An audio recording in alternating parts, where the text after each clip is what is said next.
importantly, thanks, Min, with a welcome to country, acknowledgement of country, sorry. So I'm going to begin today by acknowledging traditional custodians of the land where I am. I own on land that is from Bunurong people of the Kulin Nation. And I ask you all to think about the land that you're on and the people's lands who you're on wherever you are. So this is the land on which we gather and meet today, and I pay my respects to the elders past and present, and I extend that respect to Aboriginal and Torres Strait Islander peoples here today, any of those who are here today. So thank you, and I now have great pleasure in introducing Brad Ridoutt to you. So Brad's going to give us a presentation today. So I'll just tell you a little bit about Brad, Dr. Ridoutt. So Brad's actually involved in our Future Food Hallmark, which we're very fortunate to have him involved in that. And Brad's a principal research scientist with Australia's National Science Agency, which is CSIRO, Commonwealth Scientific and Industrial Research Organisation. And in fact, when I worked with CSIRO, Brad and I had some discussions and collaborations and some good discussions. So Brad has expertise in life cycle sustainability, which is such an important topic for agriculture, but also for thinking about future food, especially when we think about sustainability aspects of future food for those who think, we should be changing our diet for sustainability reasons. So he looks into sustainability in agriculture and food sectors, very importantly, right through the whole food supply chain, and uses it to address strategic challenges in relation to climate change, water scarcity, some very interesting data on water scarcity, sustainable food systems, and also sustainable diets. So Dr. Ridoutt's an editor of the International Journal of Life Cycle Assessment, which is published by Springer Nature. Very important journal. He's published more than 100 articles in peer-reviewed journals, and for over 10 years, he's very importantly, in my mind, and lots of people's minds, he's actually represented Australia in the development of the international standards for life cycle assessment through the International Organisation for Standardisation. So Brad has a lot of influence on this by being representing Australia on this group. His research is creating the main evidence base concerning the environmental impacts of dietary habits in Australia. So now I'll hand over to you, Brad, and welcome you to our seminar here. Thanks. Thank you so much, Robin. Let me just get my screen sharing. How's that looking? Okay? Yep, it's full screen and everything. Thanks, yes, Brad. So thanks, Robin, and also thanks to Min for the organisation, and it's great to be with you all this afternoon. Look, I know anything to do with food is a popular topic, especially this time of year, and especially with New Year coming and people are talking about diets and changing their lifestyle and all the rest. And so food is a perennially popular topic, but increasingly people are talking about the sustainability aspects as well. Companies are positioning themselves around sustainability, making claims about eat this or that to save the planet, and of course in social media there's people giving their views about what we should be eating and shouldn't be eating and so forth because of so-called sustainability aspects and all the rest.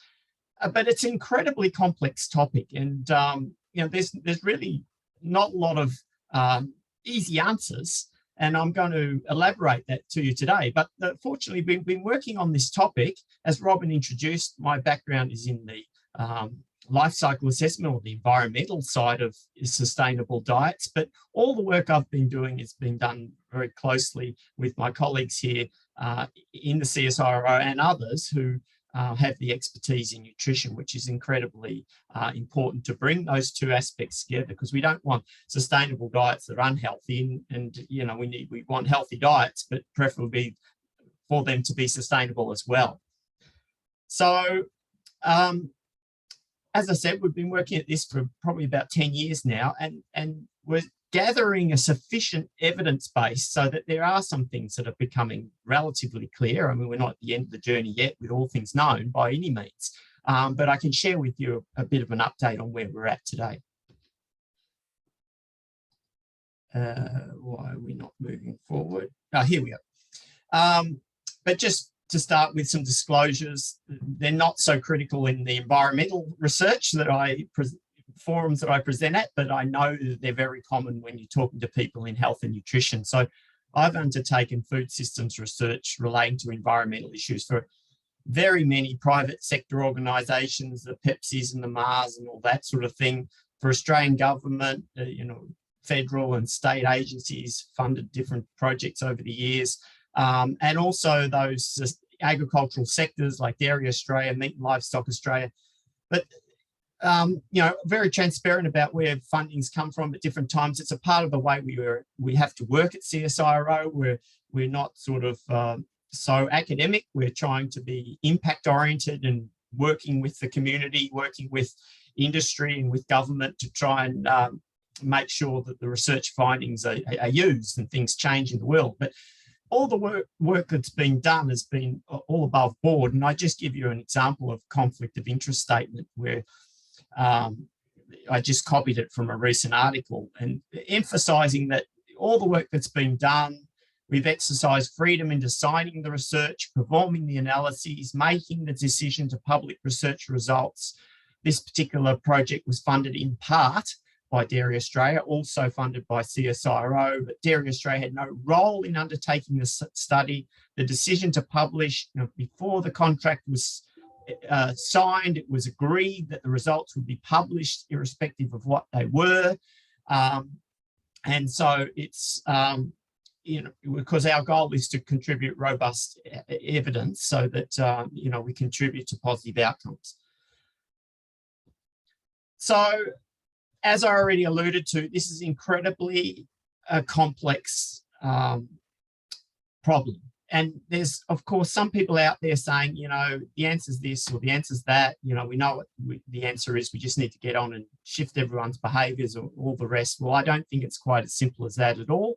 And I think people who are saying those sorts of things are basing their knowledge on a limited selection of information, and probably because they've got some sort of personal agenda or commercial agenda to put forward.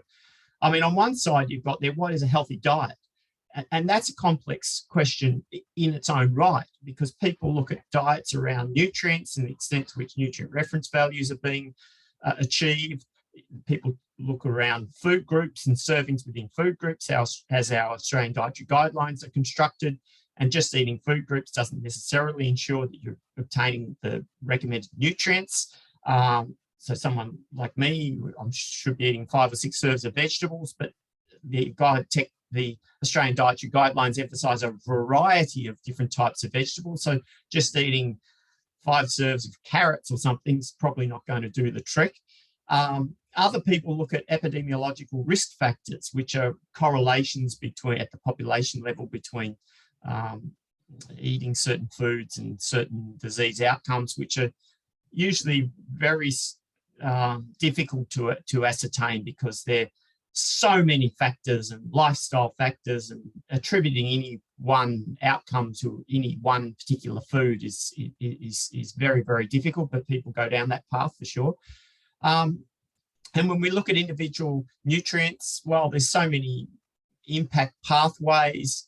I mean, I was hearing something the other day about magnesium, and I'm no expert in magnesium, but it's involved in hundreds or possibly thousands, I forget, of different biochemical processes in the body. So, the evidence is evolving all the time. Every diet is different. Every diet is unique in combinations of foods, and every food has a unique combination of nutrients.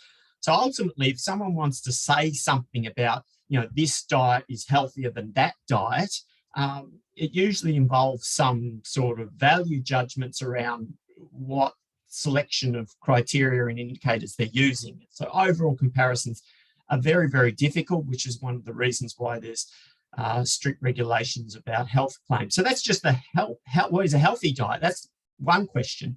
But on the other side of the equation, it's all many of the same issues. What is a low impact diet? Of course, everyone talks about greenhouse gases, but there's a variety of greenhouse gases. They all have a different impact on the climate over time. So, people often talk about, methane's 28 times worse than carbon dioxide. Well, it's only 28 times worse under a certain set of parameters. The impacts of methane are strong initially, and then they taper away rapidly, whereas CO2 is a smaller impact, but it's a very, very, very long-lived impact. And so, it's a complex thing. But even we move beyond greenhouse gases, we've got water scarcity, we've got impacts on biodiversity, we've got pesticides and eutrophication from fertilizers and all these different sorts of particulate matter that we can breathe in and infects our health from burning fuels and so forth. So there's many different aspects to the environment, many different impact pathways, models, environmental models are evolving all the time. Every food has a different environmental profile. Some use a lot of water, some create more greenhouse gases, some it's the other way around. Fruits tend to have high pesticide impacts, for instance. So, there's nothing that's got no impacts. It's a case of some have higher impacts here and lower impacts there. How you juggle what is better for the environment overall ultimately come down to value judgments with, I think greenhouse gases is more important than this or that. I give weighting, and I'll show you some of that in a moment. But overall comparisons are difficult, and there's regulations in terms of environmental claims as well. So you put it all together and you're looking for a healthy diet with low environmental impact. And it's just a space that's so ripe for cherry picking and selective information. I, having worked in this area for a long time, I could tell you I could contrive just about any outcome anyone was interested in finding, just with a bit of knowledge of what's inside all these different aspects. But, we don't do that. We're trying to be as comprehensive and as transparent as possible. And I'll show you some of that information shortly. But I include this quote. It comes from a journal, Proceedings of the National Academy of Sciences in 2019, but it's as valid today as it ever was when it was first said. Yet the evidence underpinning many widely touted recommendations about what to grow and eat is remarkably sparse and generally biased. I believe it's true today. We know more now than we did in 2018. But often people who try and simplify the whole complex problem into, just eat this or just give up that or whatever, it's ridiculous. The next point I like to make is that local solutions are needed. And, a lot of the evidence might be coming from Sweden or France or UK or US or wherever like that. The way food system here in Australia is a little bit unique. We're a massive island. We're a net food exporter. It doesn't mean everything we eat is grown in Australia, of course. But the way we have livestock here is not the same as the way they have livestock in other countries and so forth. Our food system's not the same as Africa or India or China or Japan or Singapore. Everywhere's got a different food system. So the validity of evidence coming from overseas, you need to be very cautious about, and in the first instance, assume that it's irrelevant. The methods and the ideas may be very relevant, but the actual data may be completely irrelevant because the food system's different. The environmental challenges differ in different regions, even across Australia. Water is scarce in some parts of Australia, and it's incredibly abundant in other parts of Australia. Water scarcity almost doesn't exist. So even the same foods grown in different parts of Australia have different environmental profiles. The priority environmental challenges, they differ in different regions, let alone different countries. Food cultures differ, public health nutrition challenges differ, important sources of underconsumed nutrients differ. And so we need the Australian information to really inform anything that is attempted to be done to advance sustainable diets in Australia. And at the end of the day, intervention opportunities are with a local food system. Some people try and grandstand and they come up with, the planetary diet. It doesn't make any sense at all, I don't believe. So the research framework, we use environmental data for the Australian food system, and that's what takes a lot of time, because we have to map where all the different foods are grown, the resources that are used in the different regions where food is grown, the environmental conditions in all the regions where food is grown. Most of the data we have is built up on a grid of 1.1 kilometre grid cells across the country to develop these environmental indicators. It's a big, big job. We include agriculture and food processing, which is very important. And, even with that planetary health diet, they don't include any of the food processing. So there's a natural bias there. Some of these new environmental foods, they may have low environmental impacts in the agricultural phase, but they have very substantial impacts in the food processing part of the life cycle. We use relevant best practice, internationally recognised environmental metrics, and this is where a lot of the literature is very weak. There's no point whatsoever just adding up water use in different regions of the world, because water has different environmental criticality in different places. So this is why we calculate a water scarcity footprint, which takes into account not only the water that's being used, but also the local environmental conditions where water is being used. And this is supported by an international standard, ISO 14046, published back in 2014. The environmental principle is so basic, and yet many people just add up water here, water there, water there. So the sum of all that different water actually means something in terms of being environmentally relevant. We use a planetary boundary framework, which is similar to the planetary health diet. And that's important, because our diets are never going to have zero environmental impact. And sustainability is about living within boundaries, sustainable boundaries. And so it's not about getting everything to zero. It's about moderating environmental impacts so that they're at a level that is safe for the environment and safe for the future. And so we use this planetary boundary framework.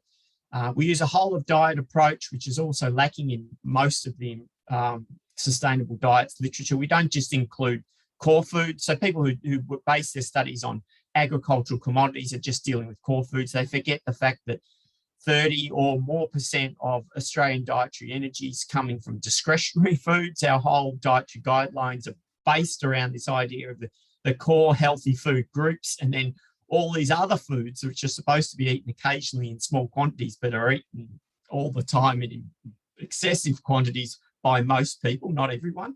There's a lot of individual differences. And we see the individual differences because we use Australian Health Survey dietary intake data. So most of our studies is based on observing 9,341 individual adult daily diets.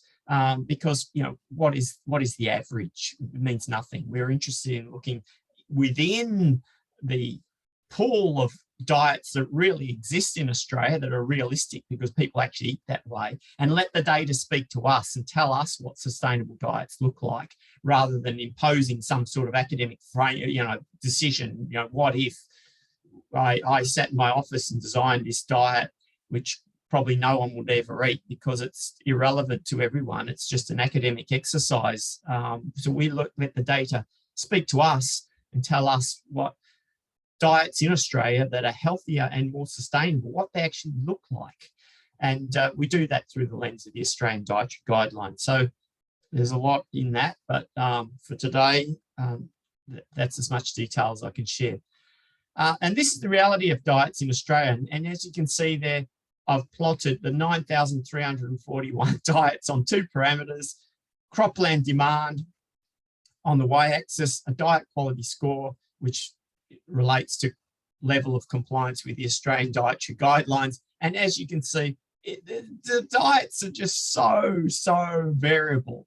And actually what we find is weak correlations between environmental footprints at the level of individual diets. So if I showed you this same plot for water scarcity footprint, and I correlated water and land, or water and greenhouse gases, or whatever, the individual environmental parameters at the level of individual diets are not highly correlated, which means some diets are high in this, other diets are high in that, low in this and that, and so forth.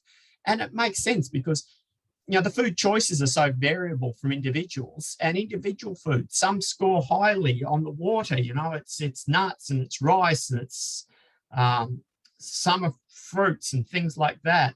On greenhouse gas emissions, it's some meats and so forth, and pesticides, it's more on the fruits. It's some foods are up and down, but there's nothing that's all the same. And there's little or no correlation between diet quality and environmental footprint. And you can see that there. You've got diets with high cropland scarcity footprint, lower cropland scarcity footprint, lower diet quality score, higher diet quality score, and everything absolutely in between.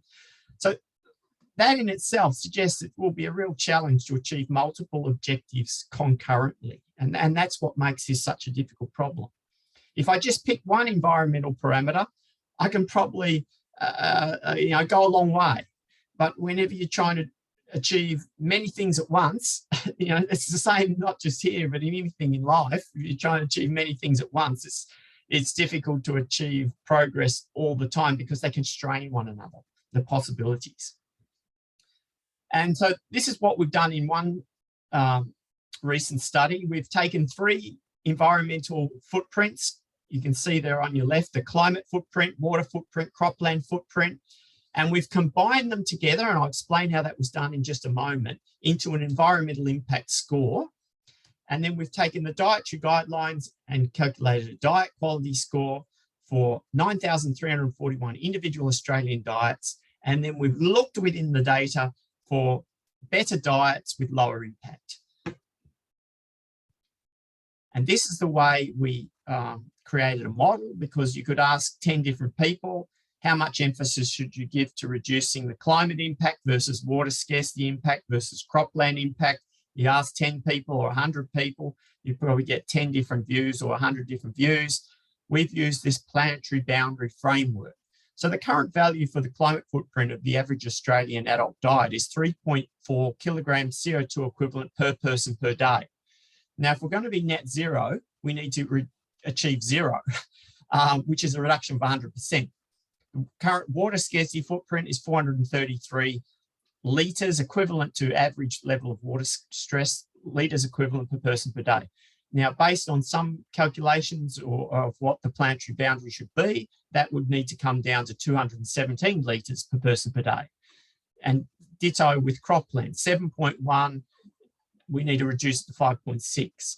So we get these different reduction factors, and we've weighted according to distance to target. So the highest weight, 58.5% of the weight goes to climate, 29.5% goes to water scarcity, 12% goes to cropland. Now that's just one way of weighting, which is science-based, which I've shown you the factors there. It's not saying it's the absolute way. There's no absolute way of weighting. You use a different process, you could come up with different weighting factors. And so for sensitivity analysis, we did use some alternative weighting models. The alternative weighting model 1 gives a higher emphasis to water scarcity. The highest, under alternative 1, the highest weighting still goes to climate, but it gives a bit higher to water scarcity. Under alternative weighting model 2, it gives no weight to water scarcity, but almost exclusively the weight to climate. And alternative model 3 gives equal weighting to the 3 different parameters. So, there's no weighting model that's absolutely correct. It's subjective. You can help to be informed by science, but it's not. Science can't actually tell you, lose a species or someone dies from exposure to a chemical. How do you weight that? It's unethical. It's a problem that depends on how you personally weigh human life versus, an insect or something, or a frog. And when we apply these weighting factors, we get an average of 0.143, which is just an index score. It means nothing in itself, but I show you here for men and women of different Australian dietary guideline age groups.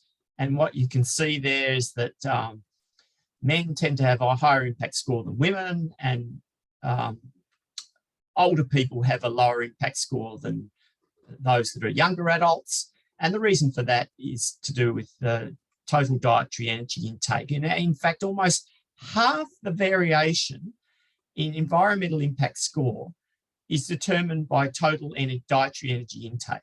So regardless, put aside what you eat, just how much you eat has a big bearing on the size of your dietary environmental footprint. And that makes obvious sense. I mean, the more clothing you buy, the bigger will be your environmental impacts from clothing, irrespective of whether you're very careful about buying this or that or whatever else. If you just keep buying more clothes every week or month or something, you'll have a bigger impact from clothing than someone who only buys new clothes once a year after Christmas or something.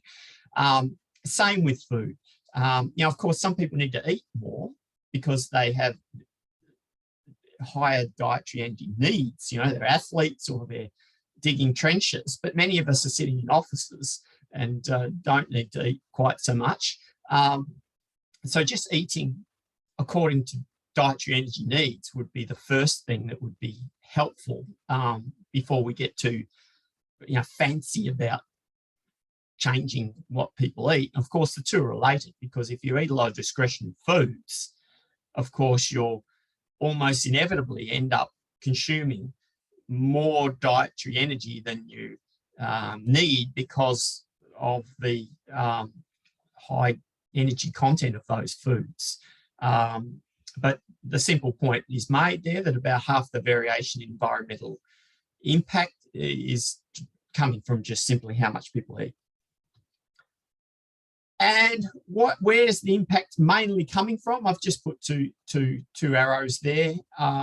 You can see that the biggest contribution is coming from discretionary foods. It says that's not because discretionary foods have a particularly high environmental footprint per 100 grams or anything like that. It's simply because we eat so many discretionary foods. It's the biggest food group that's not technically a food group. It's the biggest food group in the Australian diet, and therefore it has the biggest contribution to the total environmental impacts. The next biggest comes from fresh meats and alternatives, 19.5%, about 8% coming from red meat, 5% from poultry. They're the two largest meat categories. Less from vegetarian alternatives, eggs and legumes, 2.1% fish, 1.3% pork, because Australians eat much less pork, 12% for dairy, 7% for fruits, 6% for vegetables. It's spread all around, but the heaviest contribution coming from discretionary foods and the category of fresh meats and alternatives. So the next thing we did, we said, well, and just looking at the 19 to 50 year age group, that's the largest age group. If you go beyond 50, the recommended diets change in terms of the recommended servings. But if we said, well, if people just ate in the same way they eat today, but scaled up their core foods and scaled down their discretionary foods, what would happen? So the currently 19 to 50-year-old adults, they average 1.38 serves of fruit, you can see there, where they should be consuming 2 serves of fruit. So the environmental impact score has to go up to accommodate the additional servings of fruit, assuming they eat the same types of fruit that they're currently eating, they just eat more of them.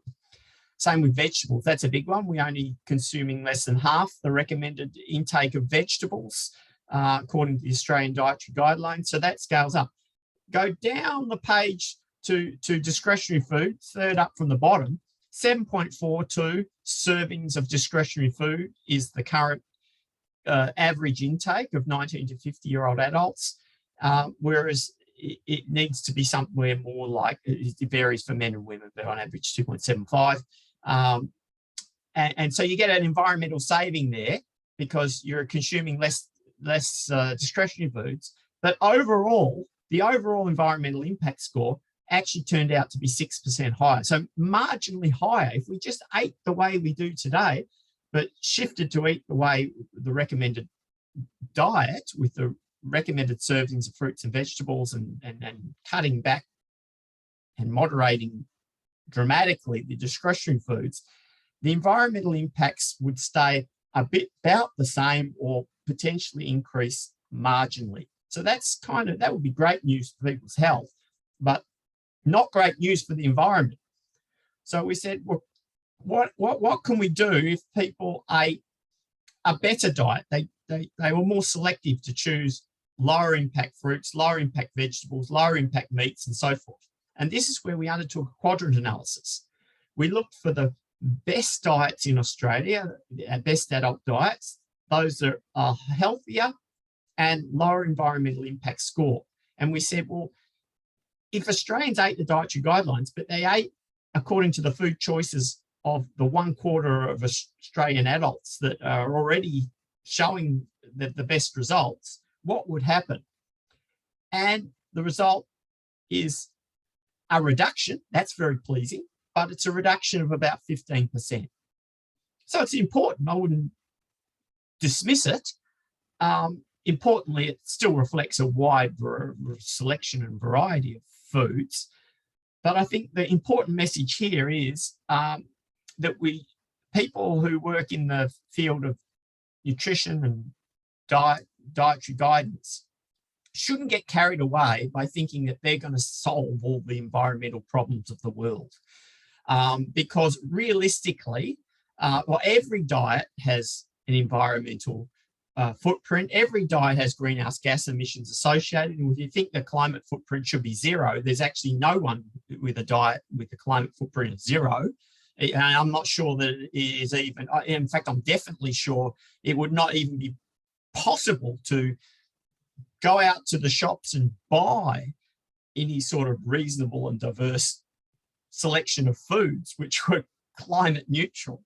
But, we can make gains. We can certainly make huge gains in terms of making diets more healthy, but we can probably at best make modest improvements in lowering the environmental impact score of Australian diets through dietary change, at least the way things are today, unless Robin and the team come up with some new food that has,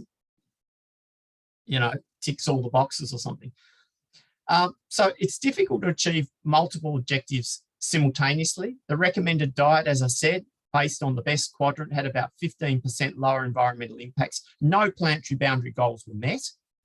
Serious trade-offs there. 35% progress was made towards the climate goal. 28% progress was made towards the cropland goal. But actually the water footprint goal went in the wrong direction.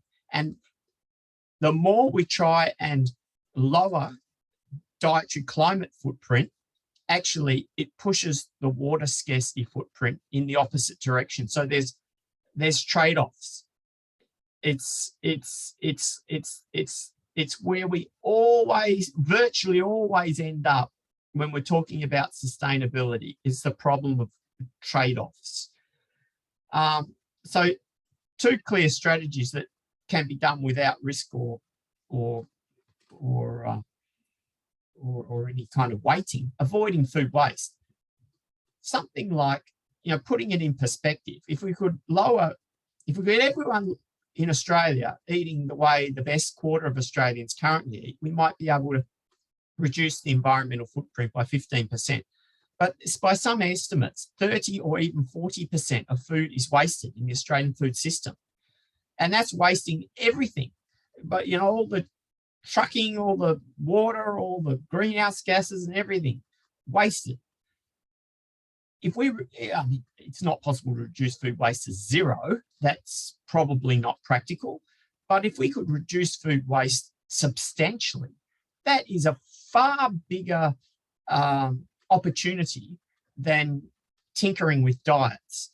And maybe I'm just belaying some of my own realism, and that I think public health nutrition is not a new field, and there's been dietary advice for a very long time, and I think Australian diets, the evidence that I've seen comparing 1995 to 2011 and analysis I've done myself, Australian diets have become healthier in some respects, but the supermarkets are full of discretionary foods. People, wherever you look, the world is full of discretionary foods. And Australian diets are full of discretionary food. So I think we have to be realistic. If we can't get people to eat the recommended diet for their own personal health, how much are they actually going to change for the sake of the common good and sustainability? I add one more dimension. Previously, I looked at 3 footprints. We've only just published, it's very new, it's only just been available in the last month, I think, pesticide toxicity footprint. This is another environmental aspect. When we produce food, pesticides are used. Some of those pesticides inevitably end up in the environment. What part of our diet is driving the pesticide environmental footprint, the pesticide toxicity footprint? And unfortunately, the biggest contribution is still coming from discretionary food, because discretionary foods are made from everything. And we eat so many of them that it's the biggest burden for everything. But the other core food that's with the highest contribution to the total dietary pesticide toxicity footprint is fruit. And so immediately, again, that problem of trade-off arise. Australians don't eat enough fruits as it is. Do we want to ask Australians to avoid certain fruits because of pesticides and change diets by limiting fruits or whatever? Probably not. What we need to do is to target the horticultural production processes, so where there are heavy use of pesticides of high toxicity, that more sustainable alternatives are found for those. So it's not about changing diets, it's about improvements in agriculture. I'm going to skip over this because I want to leave time for questions, except to say that there's many of these alternatives appearing on the market, claiming all sorts of benefits. This is just a comparison of regular fat milk with oat beverage that's unfortified, oat beverage that's calcium fortified, of the nutrient composition using a new nutrient rich food index that I've designed. It's hopefully going to be published imminently, just to show these products are not nutritionally equivalent. And everyone should know that, but when people are browsing in the supermarket, it may not be evident to them, or they may not be thinking about that. And in other work we've done, looking at lower greenhouse gas emission diets, we looked at lower greenhouse gas emission diets in Australia, which included the recommended serves of dairy and alternatives. And nearly all, 94+%, were achieving the RDI for calcium. 97% plus were achieving the RDI for protein. 97% achieving the RDI for vitamin B12, not just from the dairy foods, but the foods that go together in the diet of people who consume dairy foods and alternatives. Lower greenhouse gas emission diets in the lowest tertile of dairy food intake, only 5% were achieving the recommended dietary intake of calcium. And this is part of the problem. There's all sorts of commercial messaging and social messaging. Research that has been undertaken in Australia shows that some people are giving up dairy, because their friends told them it was a good idea or whatever.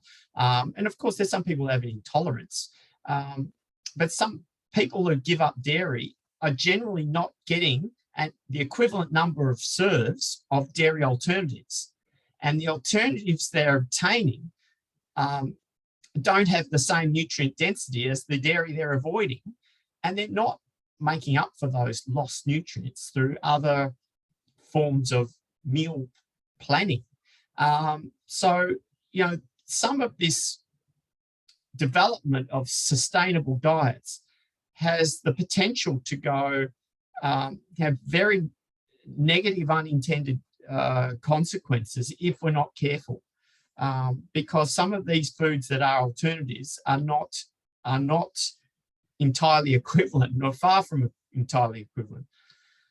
So why is there so many simple recommendations? Well, people just pick one sustainability aspect. They're not looking at many aspects of the environment.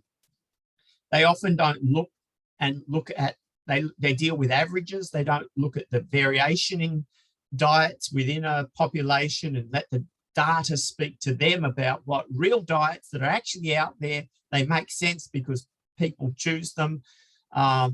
Rather than letting the data speak to them, they're coming over the top with their own idea. What if everyone did this, or what if everyone did that? Well, the reality is no one's all going to do whatever they come up with because it's just an academic exercise.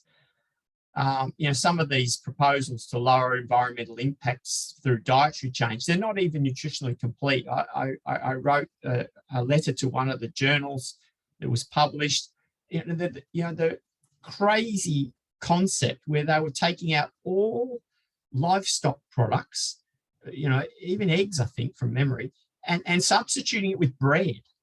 I mean, you don't have to be a PhD in nutrition to know that doesn't make any sense whatsoever. But people do that sort of thing, and then they come up with a finding, and you've got to look at these findings and see what's behind them because they don't always make a lot of sense.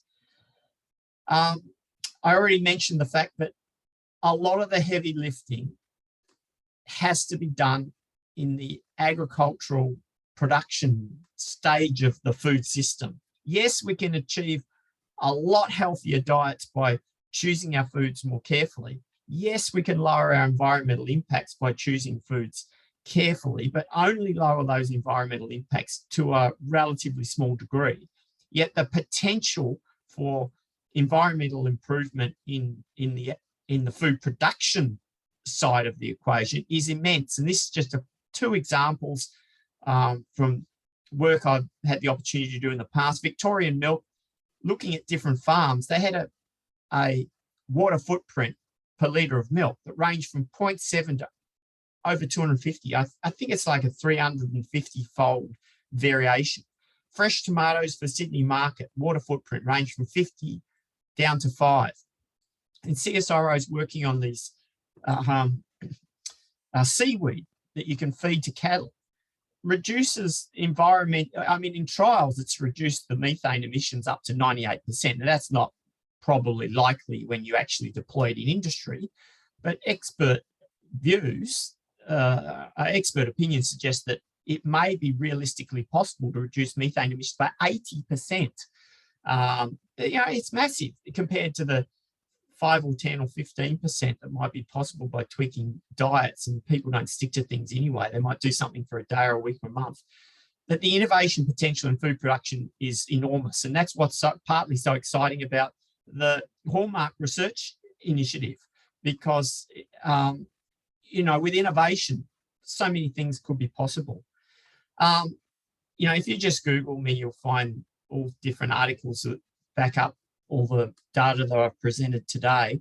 We're publishing everything. A lot of these things have a lot of detail behind them. Any one aspect could have been a whole presentation in its own right, but I've tried to give you a bit of an overview on what it's all starting to add up to. And I hope that was useful and helpful. And I'll cross over to Robin, and hopefully we can look at some questions. Thanks, Brad. That was a really good presentation. And I myself have a few questions, but I'm going to hand over to Min to moderate the questions. Thanks, Min. And I think there's a few questions online, so I'll leave Min to moderate that. Really, really insightful. Thanks. Yeah, thanks, Brad. I concur with Robin. It's every time I hear your presentation, I learn new things, even from things that I've heard before. Really, thank you. So I will refrain from asking many of my questions yet. I'll ask the participants' question first. So there's a question from one of the participants about how the environmental impact metric was measured in one of the tables that you showed for fish and seafood. Yes, well, the environmental impact metric was made up of 3 individual metrics. So for each of those 3 metrics, we calculated all the scores for wild capture and for aquaculture. So for example, with a cropland footprint, there's no cropland used to go out and wild catch fish. So it has a very low score on that particular environmental footprint. But for aquaculture, it's coming from the diet that's fed to the animals. Just as if you were feeding chickens in a barn, you've got a diet that is grown, and we had data on diets and feed conversion ratios and so forth. It goes into a lot of detail, but as you can see, you arrive at a value per edible portion for aquaculture seafood. Same with greenhouse gas emissions, same with water footprint. If you're catching wild caught seafood, there's no water footprint really, except when you start processing, because water is used in the processing of the seafood. Whereas in the aquaculture seafood, you've got water that is maybe used to irrigate some of the crops that are ingredients in the diet that is fed to the aquaculture animals. So this is why we call it life cycle assessment. So we go across the life cycle. So that's basically how we approach it. Just to add perhaps to that question, I guess that would be one of the categories that you mentioned where perhaps the water footprint, crop land, and greenhouse gas might be not the most relevant for a sector like fisheries, because you would be thinking more about overfishing and that sort of stuff to actually consider it sustainable. Yeah, of course. We're building up these indicators. We started with the climate and then added the water, then added the cropland demand, then added a pesticide toxicity for it. And we are building it up over time. And actually, the more indicators you build in, the more it blurs the differences between individual foods. But certainly overfishing of wild capture fisheries is something that is not included in the results. So that's a limitation. Yeah, it's a good point. Thanks, Brad, and thanks, Daniela. I hope I pronounced your name correctly, for contributing to the discussion there. So, Brad, one of our PhD students asked quite a few questions. But I think we'll just pick one of the questions to ask, and this is relevant to quite a few of our participants here who are vegan or vegetarian. Keep in mind that you said before that the amount of food that we consume has more of an impact on the specific food group itself. But for these vegetarian and vegan participants, how much does a vegan or vegetarian diet impact the overall sustainability score? Yeah, it's a great question. And for those that eat that way, it's got a lot of personal relevance to them, perhaps. We actually don't study it from that point of view. We don't pick our favourite diet and study it and say how great it is, because we're trying to contribute to public health nutrition. And we know that vegetarian and vegan diets are relatively uncommon. And even in the, people say they're increasing massively, or they may be increasing off a very low base. Not to say it's not really important for those that pursue it for their own personal reasons, but we know that the data for these individuals is very limited and is very difficult, because there's people who say in any survey of vegetarians, they eat meat. So sometimes people say they're a vegetarian because one day a week they avoid meat. Some people are strictly vegetarian because they have a moral or whatever view about the matter, and they never eat meat. So there's all these factors to take into account. We don't have we have not looked at studied through the lens of a vegan or vegetarian, because ultimately we want our research to be relevant to all Australians. And so, like I said, we looked at the best diets in Australia, and potentially there's some vegetarians or vegans in there. Some vegetarian and vegan diets are not going to be scoring highly on diet quality, some will. You know, some people are very mindful of health, others not. So there's a lot of different reasons, and I respect and understand the personal interest, but our research hasn't been driven by those individual interests. I could calculate, you tell me what a vegetarian eats, and tell me what a vegan eats, and every vegetarian, every vegan will eat something different. I mean, that's the nature of it. I could calculate, but we're not running a vegetarian or vegan agenda. They're there in the population and represented along with everyone else that eats all sorts of different things. And some eat this, some don't eat that, you know, whatever. Some take dairy, some don't, you know, this and that and everything else. So I don't have any evidence to present that is specifically in relation to vegetarian or vegan diets. Thanks, Brad. Yes, interesting. Yes, obviously, a vegetarian or vegan diet is talking about excluding certain amount of food or certain food categories, but it doesn't. There's obviously interpersonal variation in the diet itself. Oh, for sure.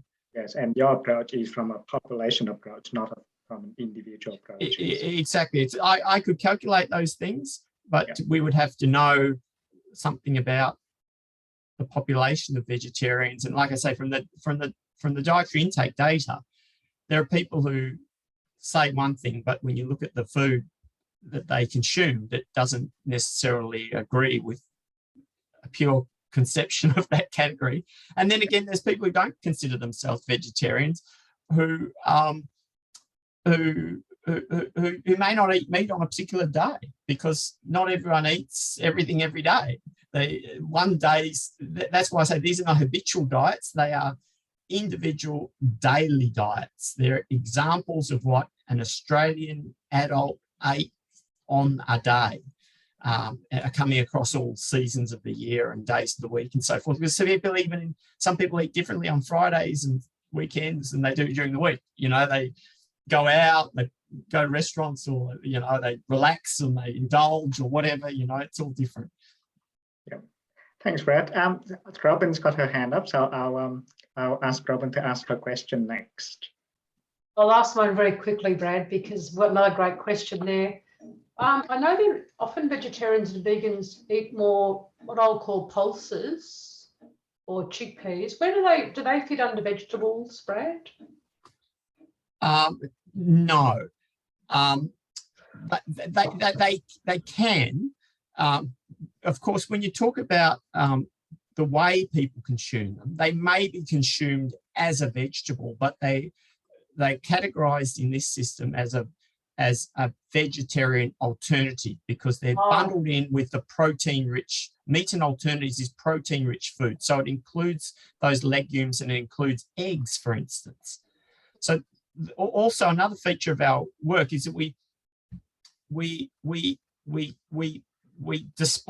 group the foods according to Australian dietary guidelines. We don't group them in a unique way that, you know, that's another way that people can influence the analysis by the way they group things together. And that's the way they're done here. So, for example, a glass of pure fruit juice is considered a serving of fruit under Australian dietary guidelines, even though they encourage more consumption of whole fruit. So you're getting all the fibre and all the rest. But if it's a fruit juice drink, that would be considered a discretionary food. But it still has fruit in it. So when we say fruit, that serves of fruits according to Australian dietary guidelines. So someone might have a muesli bar that contains cereals, it may contain nuts, it may contain dried fruit, it may contain chocolate. It's a discretionary food. But things are made from different things, and that's the futility of trying to talk about diets at the level of agricultural commodities. You know, you could have some yogurt. That would be a core food. You have ice cream. That's a discretionary food.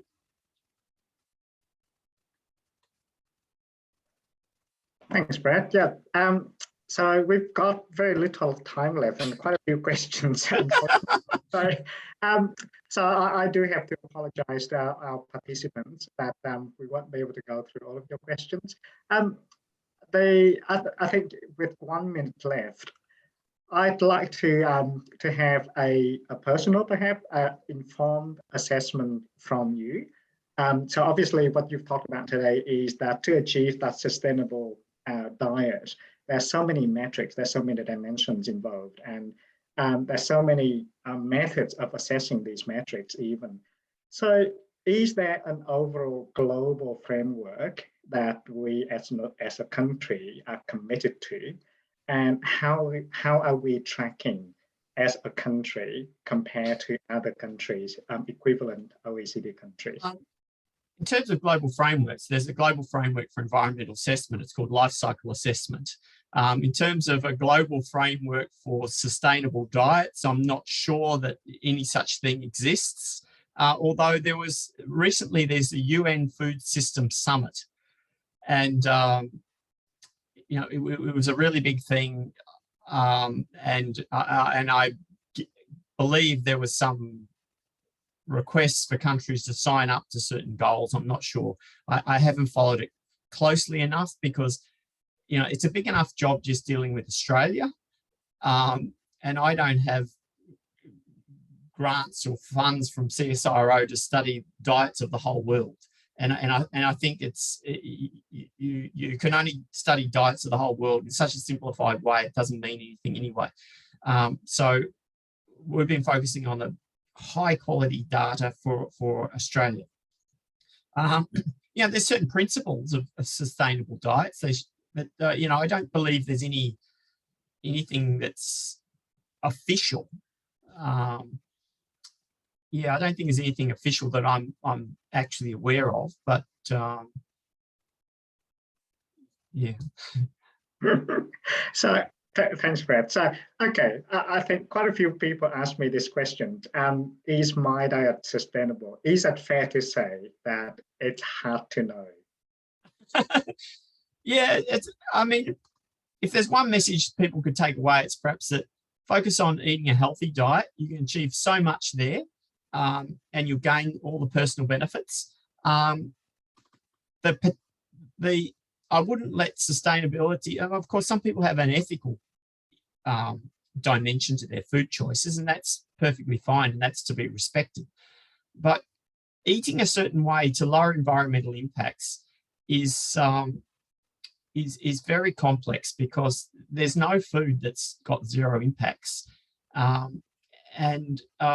Some foods are higher in this and lower in that, and other foods are lower in this and higher in that. So, of course, people try and sell a simple message, eat this, don't eat that. I'm not sure that you're going to achieve much or necessarily anything.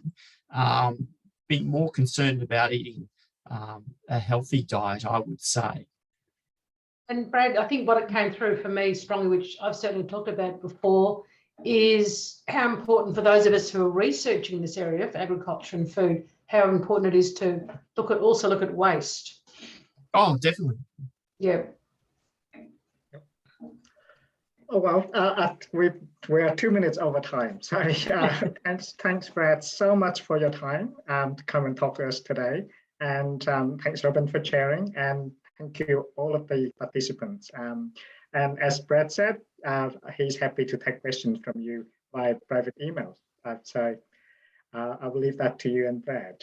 So again, thank you all for coming today. Thanks, everyone. Thanks, Min. Catch up with you.